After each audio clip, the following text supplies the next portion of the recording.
Dzień dobry moi drodzy.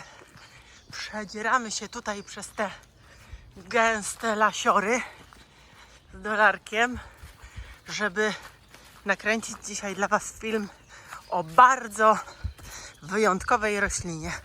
Zobaczyliśmy ją tutaj na spacerze, ale musimy kawał do niej dojść, więc dlatego no tak przy okazji robię ten wstęp do filmu. To jest taka roślina, która jest bardzo niebezpieczna. Może naprawdę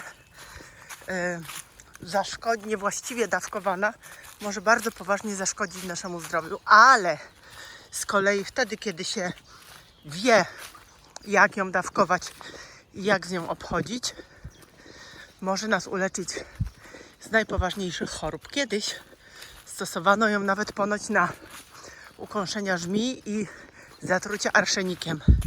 Więc możecie sobie wyobrazić, jaką ona ma moc. Za chwilę do niej dojdziemy.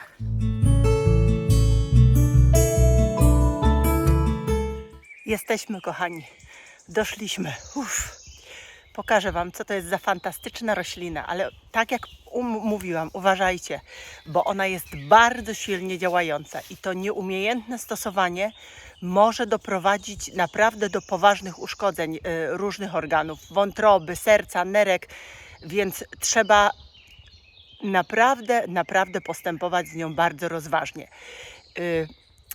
Ja ją Wam dzisiaj zaprezentuję, ale zalecam, aby jeżeli zdecydujecie się na jej używanie, zwłaszcza wewnętrzne, zwłaszcza w przypadku jakichś chorób, które macie, skonsultować to jednak z dobrym lekarzem naturopatą, czy zasięgnąć porady dobrego fitoterapeuty, tak, żeby nie było, żebyście sobie nie zrobili krzywdy.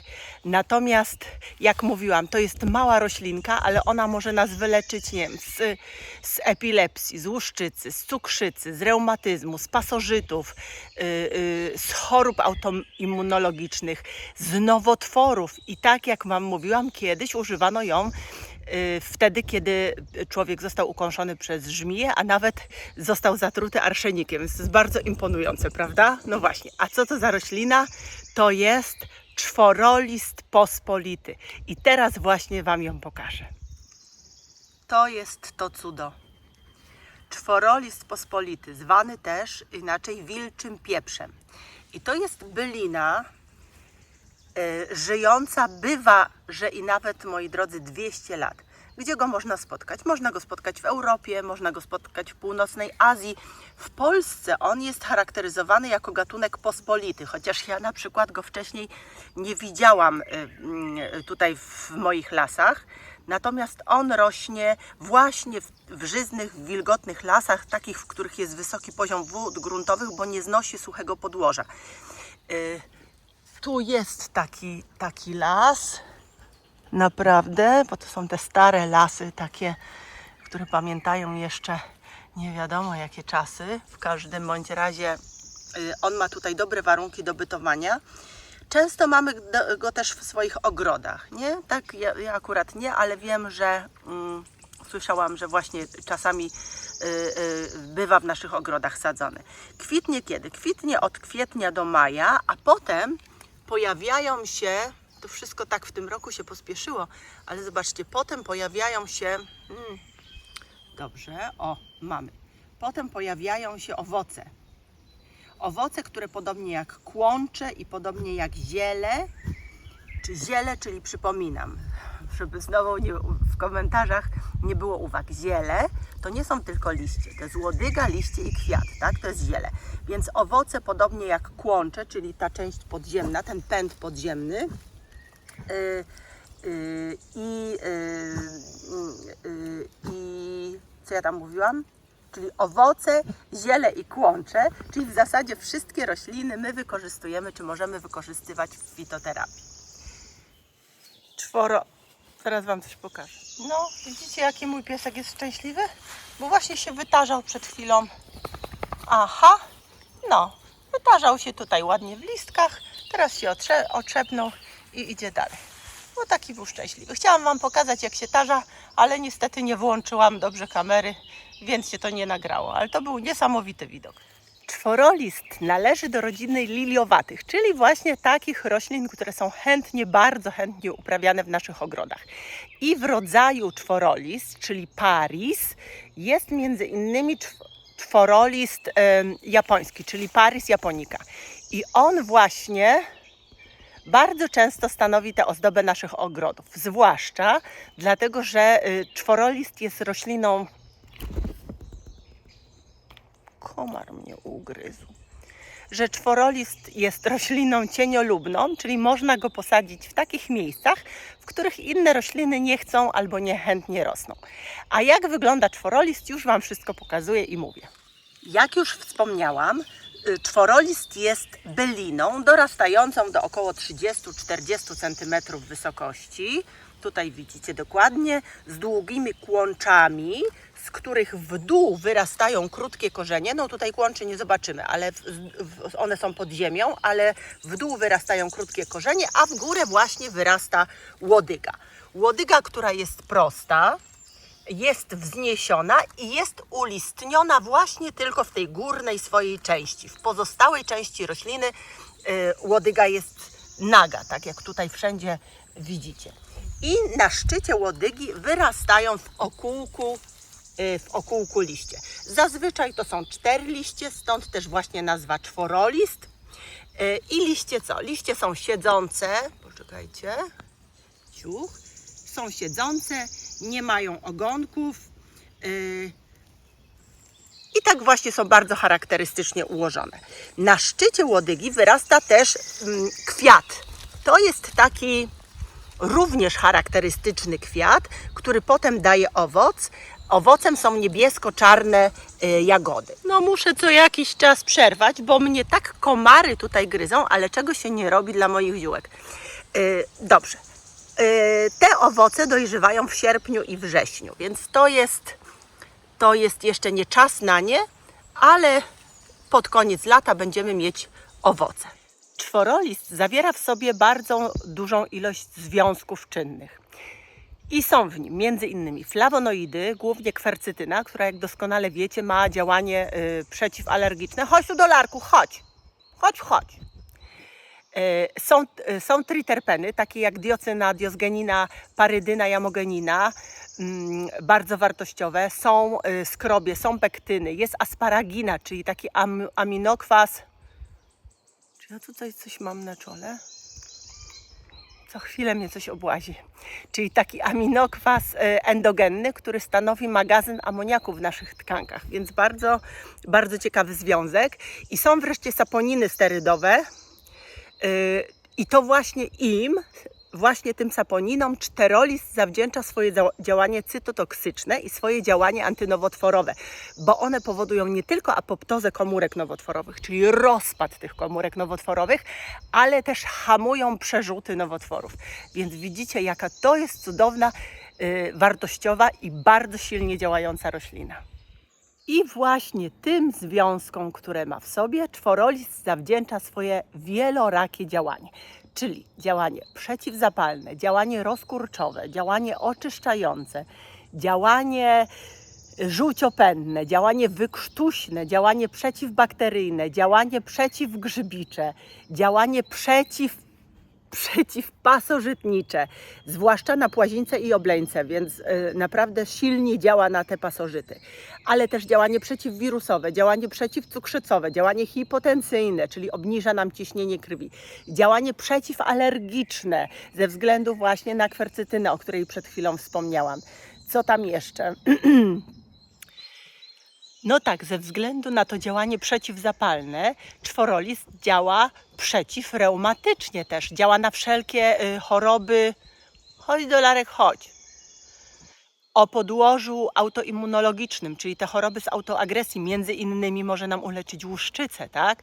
Działa uspokajająco. Działa nawet narkotycznie lekko, więc kiedyś był stosowany w leczeniu epilepsji, w leczeniu padaczki. Bardzo, bardzo szeroki wachlarz działania jest tej rośliny. I właśnie dlatego on może nam pomóc w wielu chorobach i w wielu dolegliwościach naszego organizmu, ale nie tylko wewnętrznie, bo zewnętrznie możemy też stosować czworolist, czyli we wszystkich chorobach o podłożu bakteryjnym, o podłożu wirusowym właśnie, o podłożu grzybiczym, on się doskonale sprawdzi. Czyli na przykład w stanach ropnych, jak czyraki, w atopowym zapaleniu skóry, we wypryskach czworolist nam pomoże i może nam nawet te choroby uleczyć. Ale i te choroby, które mają podłoże autoimmunologiczne, jak już wspomniałam, one nie są czworolistowi straszne, czyli na przykład łuszczyca, toczeń, atopowe zapalenie skóry, trądzik, który bardzo często też ma podłoże autoimmunologiczne, wypadanie włosów. Tu wszędzie możemy go stosować w trudno gojących się ranach, w oparzeniach, w odmrożeniach. I jeżeli na przykład chodzi o nowotwory, to też on nie tylko wewnętrznie nam pomoże, ale pomoże nam i zewnętrznie, jeżeli mamy na przykład nowotwór skóry. Więc jak widzimy, ta roślina jest naprawdę cudowna, ale jak już wspomniałam na wstępie, trzeba być bardzo uważnym i trzeba bardzo uważać z jej dawkowaniem. Doluś, co ty robisz? Jeśli chodzi o niego, to musimy szczególnie uważać na dzieci, dlatego że czasami dzieci nabierają się na te czarne jagody czworolistu, ale tutaj raczej rzadko dochodzi do jakichś poważnych zatruć, bo te jagody są po prostu okropne w smaku, nieładnie pachną, więc raczej do konsumpcji, zwłaszcza do konsumpcji dużej ilości tej rośliny nie dojdzie. Natomiast tymi objawami zatrucia, gdybyście chcieli wiedzieć, to są no takie typowe jak nudności, biegunki, bóle brzucha, ale też pieczenie, wymioty, tak, ale też pieczenie w gardle, rozszerzone źrenice, spadek ciśnienia, krwiomocz, drgawki, halucynacje, brak czucia, więc też poważne takie dolegliwości ze strony naszego organizmu. Łącznie z tym, że w przypadku zjedzenia dużej ilości jagód może dojść do porażenia oddechu i możemy po prostu się udusić. I jeżeli zaobserwujemy takie objawy, to po prostu należy doprowadzić do wymiotów, zrobić płukanie żołądka, no i oczywiście zawieźć takiego delikwenta. A tutaj delikwent znowu się tarza. Zawieźć takiego delikwenta od razu do szpitala, tak? Jezu, ile komarów koło ciebie lata i much. Idziemy do domku szybciutko, tak?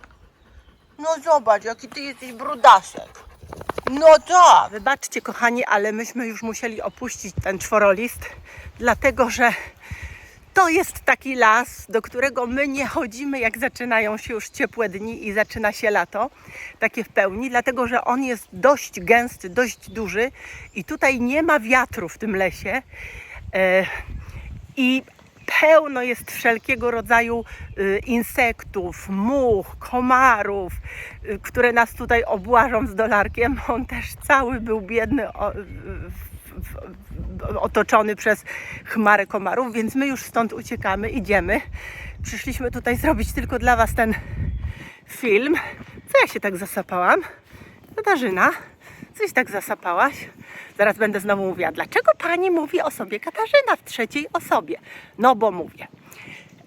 Dobra, a na koniec jeszcze chciałam Wam powiedzieć, jak my możemy ten czworolist wykorzystywać i jak możemy go przetwarzać. Ponieważ to jest, jak mówiłam, roślina niebezpieczna, to chciałam Wam podać przepisy ze sprawdzonego źródła, wiarygodnego, czyli od doktora Różańskiego.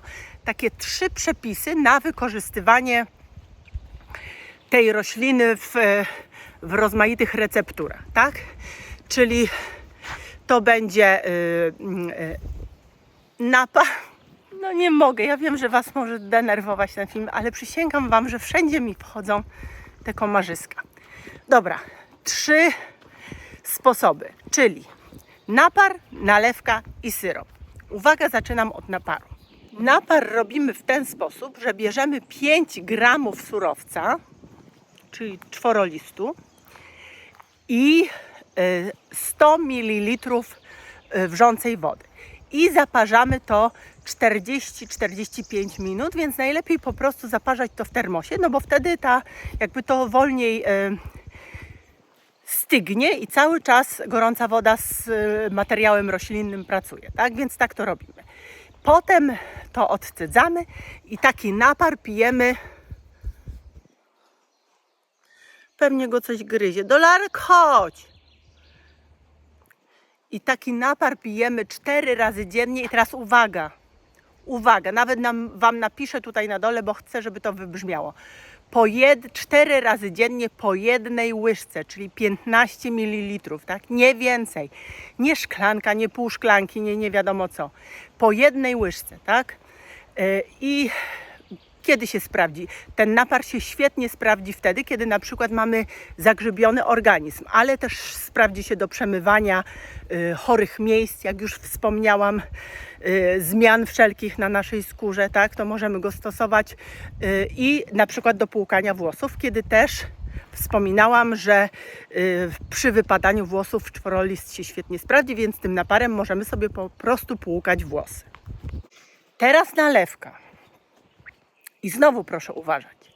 Bierzemy jedną część ziela lub kłącza lub pomieszanego materiału, tak? Możemy wziąć ziele, samo ziele albo same kłącza, albo możemy je pomieszać. I zalewamy 5 częściami alkoholu 60-70%, tak jak ja Wam mówię, że to jest najlepszy ekstrahent, właśnie ten spirytus nalewkowy, tak zwany, czyli 60-70%. I macerujemy tak przez tydzień, ale moim zdaniem lepiej by było 10 dni. I potem znowu, uwaga, zażywamy 2 razy dziennie po 30 kropel. Znowu nie więcej. 30 kropel, odmierzajcie dokładnie, naprawdę. Nie przedoprzcie z tą rośliną. No i możemy stosować wewnętrznie, ale możemy na przykład znowu taką nalewką przemywać zmiany skórne, na przykład takie zmiany nowotworowe. A jeżeli zrobiliśmy sobie już ten napar i zrobiliśmy sobie nalewkę, to możemy zrobić sobie syrop. I jak robimy syrop? Bierzemy 100 ml naparu, 10 ml nalewki i dodajemy do tego 100 ml miodu. Tak? I mieszamy to wszystko, mieszamy i zażywamy po łyżeczce. Znowu napiszę po łyżeczce. 3 do 4 razy dziennie. Takie jest dawkowanie tego syropu z czworolistu pospolitego. Tylko uważajmy, kochani, na koniec jeszcze powiem, że preparatów z tej rośliny nie podajemy nie podajemy po prostu dzieciom, kobietom w ciąży, matkom karmiącym. Nie, bo uważajmy na tę roślinę naprawdę. Z jednej strony, znowu powtarzam, że tyle razy Wam mówiłam, że coś, co ma nas wyleczyć z najpoważniejszych chorób, musi mieć w sobie taką moc, że nieumiejętnie stosowane może też nam zaszkodzić albo i nawet zabić. I taki właśnie jest czworolist. To jest niebezpieczna roślina o wielkiej mocy. O wielkiej mocy. No dobrze, to my pogryzieni przez komary, otoczeni przez muchy, idziemy sobie teraz do domu, a Was ściskamy serdecznie. Jeszcze na końcu Wam pokażę dolarka. Szkoda, że mi się nie nagrał ten filmik, jak on się tak tarzał w tych listkach, bo to było takie słodkie. No, jak tam? Co tam znalazłeś? Kijek. To pożegnasz się ładnie? No, gorąco Ci, tak? Gorąco Ci. A jak Ty masz na imię? Dolarek masz na imię. I lata koło Ciebie to wszystko. Pancia Cię obroni. Daj, Pancia Cię obroni. Tak, idziemy sobie szybko. No pa, kochani. Taka droga przed nami. A Wam życzymy, żebyście byli zdrowi i szczęśliwi. Pa, pa, do następnego razu.